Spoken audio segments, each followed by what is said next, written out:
Hey, what is up, Internet? I'm here with Fred from You Died. What's going on? Fred? Not much. Just doing this.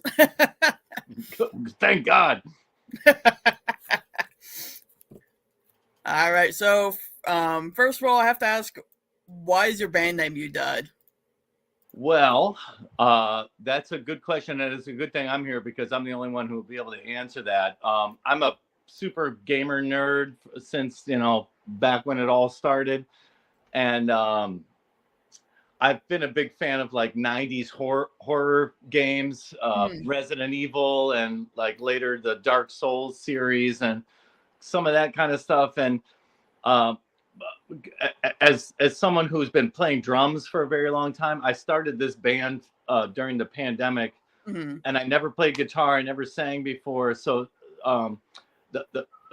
it was a challenge for me. And back when I was playing more games in the '90s, when you see that screen that says "You died," it's sort of a indication of your failure, but you also get a chance to try again. And that was me starting this band. It was a series of incredible failures and stumbles, and it was going on for about maybe 6 months to a year before we even came up with that name, and it just seemed fitting as like a sign of, I don't know, perseverance or whatever. I mean, it's not that deep, but it's a nerd reference. Absolutely, that's the short answer.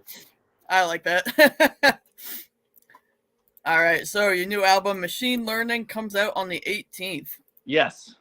Or speaking of names, where'd the name for that album come from? So we put out a record a couple years ago, and it was kind of a little bit more horror, folklore, a little bit more on the dark side.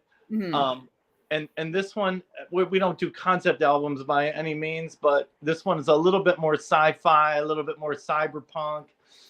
We also started adding some synth sounds to our music, so, and also just kind of learning the new landscape of music with like social media. We're all veterans, but we were around during the crossroads of like CDs and hard copy media to digital.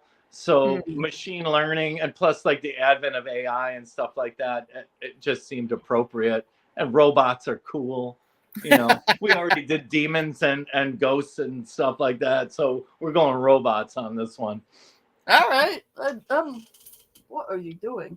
Talking to my cat. Oh boy. I know the feeling. Hey, no claws.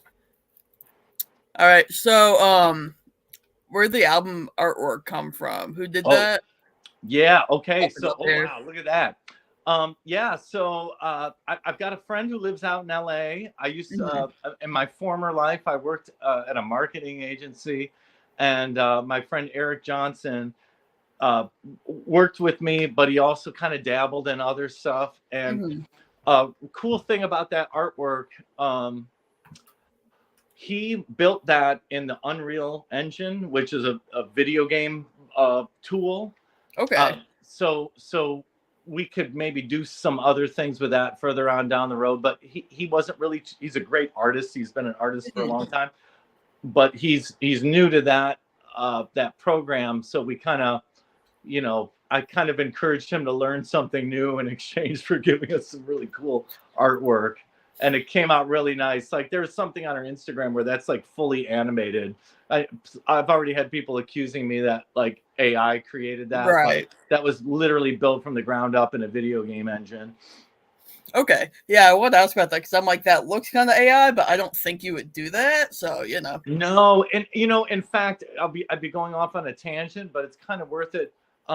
He sent us, he went into an AI program and sent us like some feel boards for kind of where we wanted to go with the art. And I think that's such a great way to use it, right? Like it's just absolutely. Rather than someone doing a bunch of rough sketches and then you have to sort through those, use AI to help you come up with the general feel, and then okay, that's what we want. We're going to tear that down and build that from scratch. And I think it came out really nice. I like that. That's cool. So the song Aqua Tofana. What Yeah. is that? What is that? Yeah, what does that mean? Okay, so that's I'm happy that you asked me that. Uh, and I don't remember her name and I don't remember the exact year, but one of the first business franchisees was this woman. Her last name was Tofana. I can't for the life of me remember her first name. She had a cosmetics store in Italy, and she franchised several stores throughout the country. And this was in like the 1600s or something. Like women weren't even owning businesses, let alone franchising businesses. And one of the things that she sold was a product called Aqua Tofana, which was like a blemish remover Okay. for your face. But it could also be used, and at the time she was around, uh, if you were a woman married to a man and you were getting beaten up or threatened or locked in a basement, you had basically no recourse. So this woman was selling this Aqua Tofana, this blemish remover, also as a blemish remover for the home, in that you can give a little secretly to your husband in the morning every day, and over the course of a month or two, he'll fall sick and you know go about his merry way. And I heard that story. I read about her a couple of years ago, and I thought, oh, what a badass! That's like the most punk rock thing I've ever heard in my life. Absolutely. And nobody's heard that story. So I mean, if that song sounds like it's about poisoning your lover and running away with their money, that's exactly what it's about. That's cool. So, the song "Permanent Upgrade," I thought that one had a very different feel compared to the raspberry bass driven. You want to Yeah, just talk yeah, about yeah, yeah. that? That song was actually a lot of our music is we try to be a little jollier with stuff Mhm. and base stuff off of horror and sci-fi and stuff. That one is a very personal song.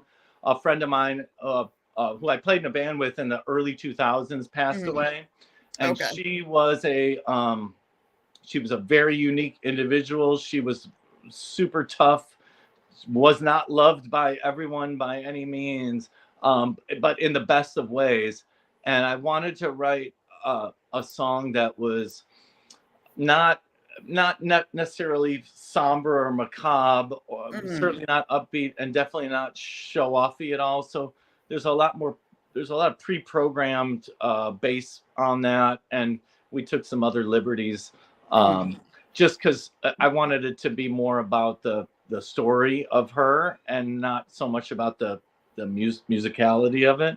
And it's certainly different. You're right. It's a standout. It does not necessarily fit in with everything else, but that was fully intentional. We wanted to just do sort of a nice memorial to a friend of ours, and it comes out without anybody jerking off too much on their instruments either. Right? I thought that would Right. have been inappropriate. All right. What is the song "Claw Marks" about? Oh, that's man, I got really obsessed with some of the music on this album is a little Mhm. transitional from the last one.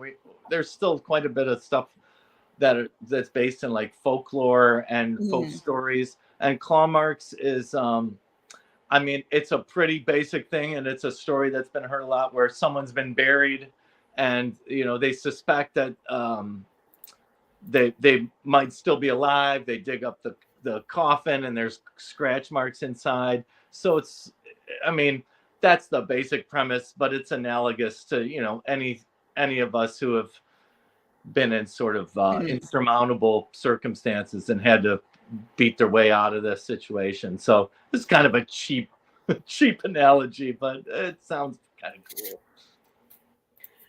So how'd you decide what order to put the tracks in on the album? Yeah, that's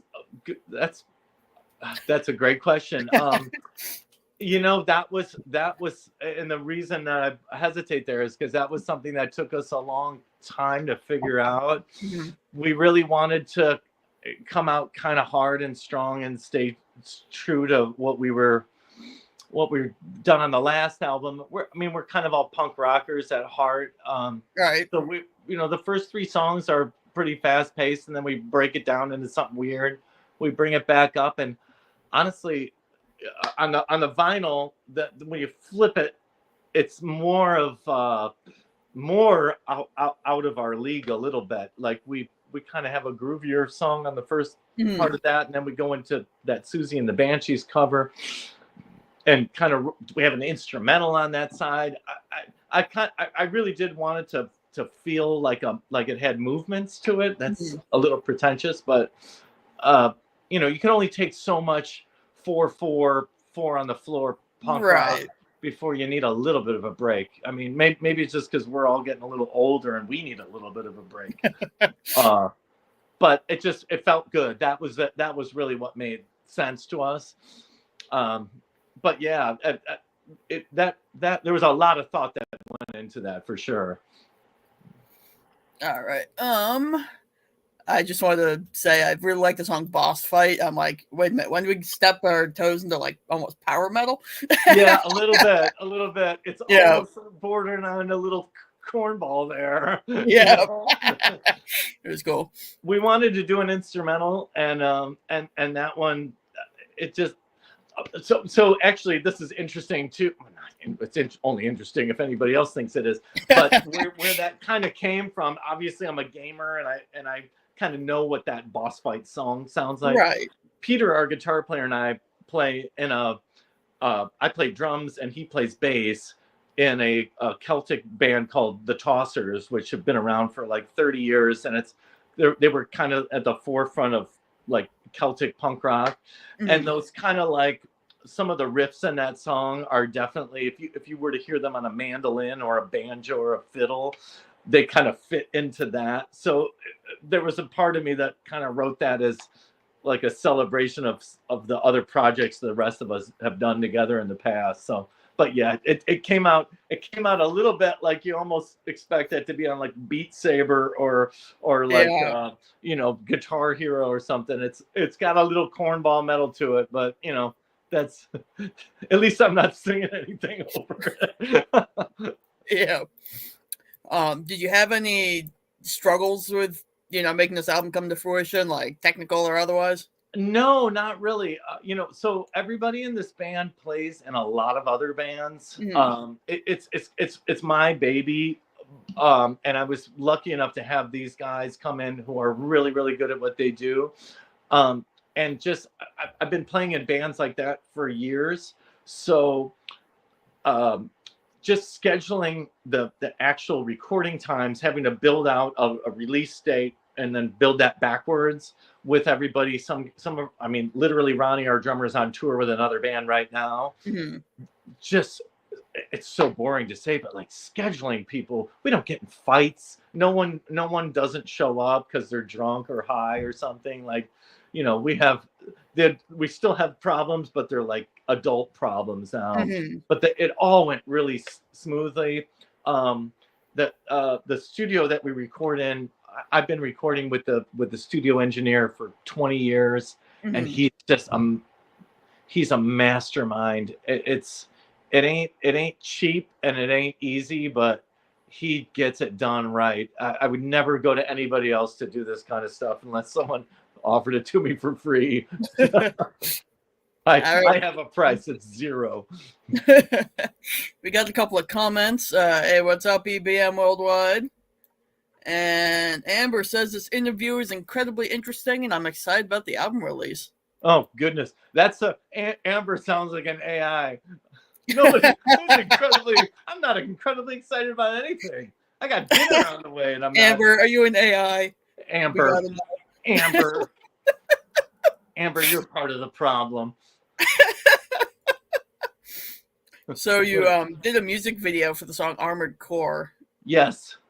What was the process of making the video like?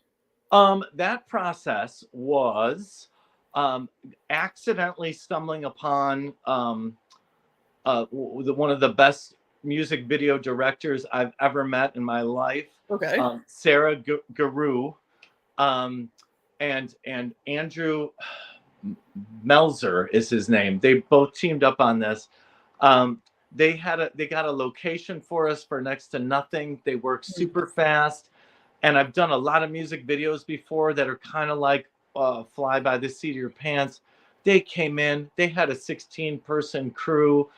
She was like just basically running this show like the captain of a ship. We Mhm. got this whole shoot done in half a night. She told us we were going to be done at midnight. I was in my car going home at 12:01 a.m. Nice. and they had that whole thing cut in like a week. It was unbelievable. And we did another Nice. video off the last record, which came out really nicely too. But we didn't pay them anything, so they were able to take as long as they wanted, and Mhm. they did. Zach Spangler, I love you if you're watching this. Oh, update. Amber says, "LOL, definitely not." Oh yeah, sure. That's exactly what a robot would say, Amber. So I noticed last year you did a cover of Lucretia, My Reflection. Yeah. Why that song? Well, I I like I said it earlier. I'm like all of us are kind of punk rock guys at heart. Mhm. Um, but you know, in Chicago, where we're from, that the whole punk and goth scene and new wave and dark wave and all that, they were kind of one thing. Mhm. There were a lot of clubs in the early 2000s where you would see uh, drag queens, bikers, punk Mhm. rockers, and there's one in every city. In Chicago, it was called Exit. It was called Neo. Every time I go anywhere in the country or we play anywhere, we look for the Exit, and we find them everywhere we go. And you know, one of the things when you go to like the dark wave night or the goth night or whatever, Mhm. is that you hear Sisters of Mercy, and you hear The Cure, and you hear Susie and the Banshees, and you know it's infectious. And it wasn't really our style of music Right. growing up, but that's what we heard. The Cult. Um, so almost any cover song we've done, Mhm. including on the new record and including on the old record, we try to find something that kind of is like true to what we grew up with, Mhm. but also a little bit dancey too. We like, you know, you need to have we need to have a song on every record where, you know, the weirdos at the wedding put it on. At the wedding Absolutely. reception. And And that that was was Lucretia. And honestly, it's a fucking great song. oh, it is. And I wanted a little bit of a challenge. It's a very low song too. Mhm. Um, and it took a little bit of work took a few shots of Maker's Mark to warm up the pipes for that one. And I whenever I hear a good cover, I'm always like, God damn, that took balls, because like that song has been covered who knows how many times, but you guys are one of the better ones. Well, and on the new record, we cover "Cities and Dust" by Susie and the Banshees, Right. and you know, before we decided to do that, I went online. I was trying to see who else has had the nards to try to pull that off, and I think the only one I was able to find was Shirley Manson from Garbage did it, and Mhm. I didn't even listen to it. I thought, oh well, that's obviously going to be really good. So Right. let's do something. Let's see if we can do a song that like no one can really sing. It's basically yodeling, but it's a great song. Oh, Whoa. absolutely. I'm gonna real quick just say on Sunday I'm gonna have the father of the Wilmington Golf Fest, Mr. Peter Nielsen, and a special appearance by DJ Tech Slave. I believe we're doing it at 9 p.m. Eastern. Make sure you tune in for that. All right. So I know you said everyone in your band is in like other projects and stuff, but do you guys have any shows planned this year? Yes. Okay. We're doing a show for the record release on November 15th. Mm-hmm. Place called Reggie's in Chicago, which is like it's right in our sweet spot. It's a rock venue, but they really kind of cater to our audience, and we played there quite a bit before over the years. And then likely we're working on some things now that may be our last show of the year, but we're likely going to be going on the road in either April or May for at least a week, and we'll be doing other stuff in Chicago. Right now, we've all been so focused on getting this record out that, and just making sure we have at least one show to Right. kind of celebrate it. We've got a few things planned, but please buy our record. We've spent so much money making this stupid fucking record. Jesus Christ. Oh my God. I don't know how anyone's in a band anymore. It's unbelievable. Yeah, I mean, I just do this, but I just pump enough money into it without, trying to make records and selling all sorts of stuff. And I'm like, I don't know how bands do it anymore. I really don't. Yeah, dude, take a big risk. There's like thousands of dollars in overhead, and you never know what's going to happen. Been doing this my whole goddamn life. But and it's completely stupid, but we just keep doing it. Yeah. I know you're proud of me, Mom. Absolutely. All right. If you were an animal, what kind would you be and why? Oh goodness. Well, I was gonna say, I'll just say it. I would like, if I could be, I would be a tardigrade. Those little water bears that you could freeze and send into space and smash. I figure just resilience is a good attribute, because you choose birds or whatever else, you get so sick of flying after about 3 days. And then at least if I'm a tardigrade, I can live to bear with the suffering. I love that. That's great. Amber says this robot is going to be there on the 15th. Okay. I know that. I know who that is. I know who you are, Amber. You're a real person.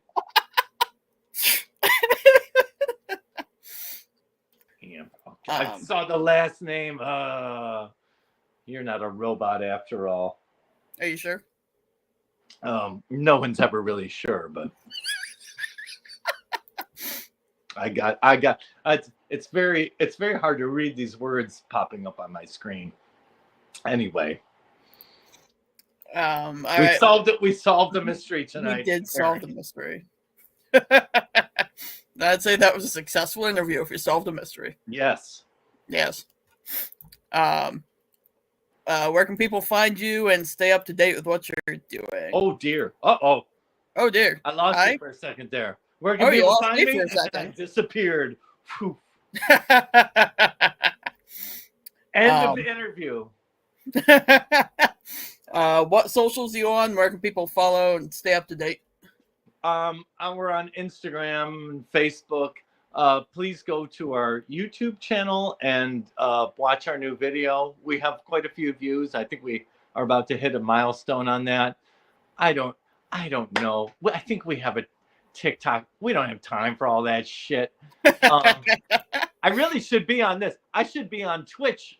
All of us are such dorks. None of us have Twitch accounts. This is insanity. I'm spending all this time on Facebook if I want to see, or what? Eric, don't listen to me anymore. I'm done. We're on all that shit. Just find us. It's on, and every social media thing, we have a different username. You're never gonna find it. Just Google "You Died" band, and then there it is. For Christ's sake, we have and go to our website. I don't even know what that is. No one goes. Does that? Do bands have websites anymore? We have a website. Actually, most of them, about half do, and the other half are just like, here's my Bandcamp link. That's my website. Yeah. Oh, we're on Bandcamp. Go to Band. Hey, everybody, go to Bandcamp and pre-order Machine Learning, and buy the clear red vinyl version, so we can afford to remain being a band, because we're skating on thin ice, baby. All right, and the last thing I had for you is what do you want to say to anybody who watches this? I want to say that, well, this has been really fun. And Eric, thank you. I think anybody doing anything for just like the musical or the art community is doing a great service to everybody. I'm so happy that we're doing this and that we just get to shoot the breeze. And if you are watching, you should be doing something also, even if that's just buying music or going to shows or watching Eric's podcast. And that's my final word. All right, I like it. If you want to hang out after the credits roll off the air, you're more than welcome to. But either way, thank you so much for coming on. This Eric, was a lot of fun. We're gonna go eat some spicy Thai basil, and hopefully we'll see you in Chicago sometime. I've never made it out there, but I definitely want to. Hey man, you're a guest in our environment and in our home whenever you come through. Oh yeah. All right. Thank you, Fred. Take care, man. Thank you so much.